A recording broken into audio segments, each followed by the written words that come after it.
વાલા વૈષ્ણવને જય શ્રી કૃષ્ણ.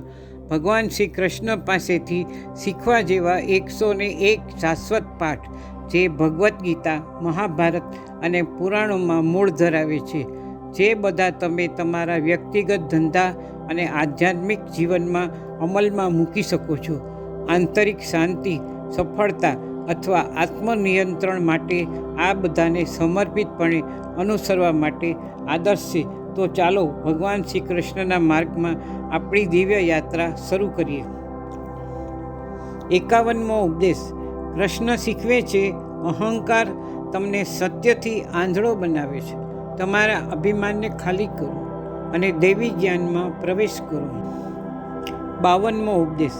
સાચી શક્તિને બૂમ પાડવાની કે દેખાડો કરવાની જરૂર નથી. કૃષ્ણએ બતાવ્યું, મૌન દુનિયાને હચમચાવી શકે છે. 53મો ઉપદેશ. તમારું શ્રેષ્ઠ કાર્ય કરો અને પરિણામ કૃષ્ણને સમર્પિત કરો. ત્યાંથી જ સાચી શાંતિ શરૂ થાય છે. 54મો ઉપદેશ. પ્રેમ કે શ્રદ્ધાનું કોઈ પણ કાર્ય અદૃશ્ય રહેતું નથી.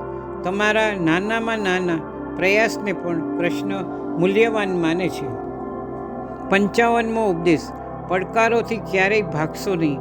અર્જુનની જેમ તેમનો સામનો કરો. કૃષ્ણ હંમેશા તમારી સાથે જ છે. 56મો ઉપદેશ. સંઘર્ષો વચ્ચે સ્મિત રાખો. કૃષ્ણએ બતાવ્યું કે વાસ્તવિક શક્તિ બહાર આનંદ અને અંદર શાંતિ રાખવાની છે, ભલે ગમે તે પડકારો આવે. 57મો ઉપદેશ. પ્રેમ કૃષ્ણ જેવો હોવો જોઈએ, ક્યારેય દબાણપૂર્વક નહીં.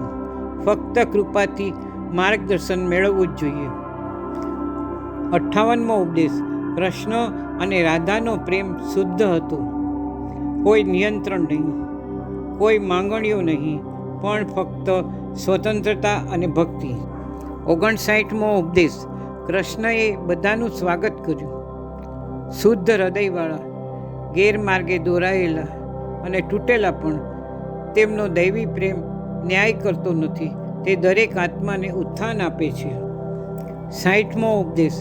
કૃષ્ણ ક્યારેય જાતિ કે ધર્મ કે સ્થિતિથી કોઈને પરખતા નહોતા.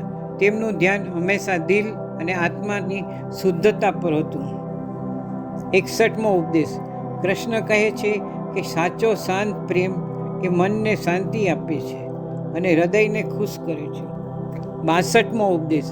કૃષ્ણએ શીખવ્યું કે દયાળુ બનેલા હંમેશા સફળ થાય છે, કારણ કે પ્રેમમાં શક્તિ હોય છે. 63મો ઉપદેશ. કૃષ્ણ કહે છે કે ભયમાંથી મુક્ત થઈ જાઓ, કારણ કે ભય જીવનને બંધન બનાવી દે છે. 64મો ઉપદેશ.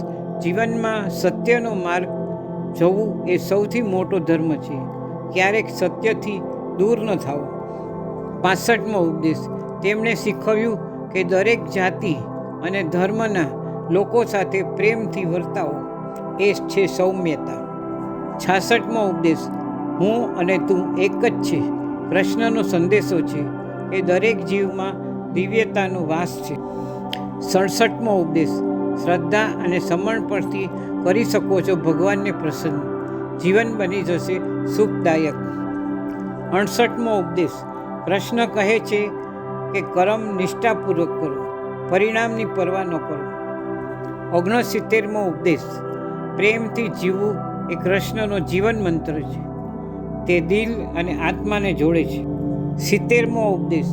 કૃષ્ણનો પ્રેમ સવારથી સાંજ દરેક ક્ષણમાં અનુભવું છું. એ તમારી સાચી શાંતિનું સાગર છે.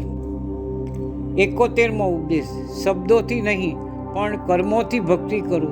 કૃષ્ણને સાચી ભક્તિ તે જ છે કે જ્યાં કર્મ પવિત્ર હોય. 72મો ઉપદેશ.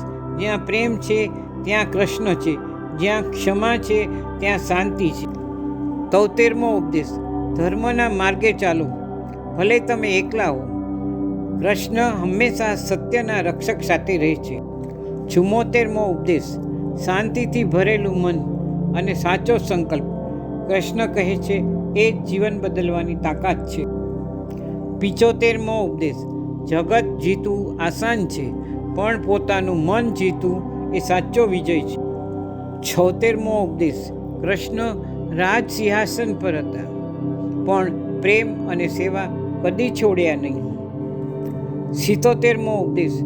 કૃષ્ણ કહે છે કે સ્વભાવમાં શાંતિ રાખો, પણ જ્યાં અધર્મ છે ત્યાં અવાજ ઊંચો કરો. 78મો ઉપદેશ. જ્યાં સેવા છે ત્યાં કૃષ્ણ છે. અહંકાર છોડી અને કૃષ્ણએ પર અર્જુનના સારથી બનવાનું પસંદ કર્યું. 79મો ઉપદેશ. વિચાર શુદ્ધ હોય તો જીવન પણ પવિત્ર બને. કૃષ્ણનો ઉપદેશ મનમાં રાખો, જીવન બદલાશે. 80મો ઉપદેશ.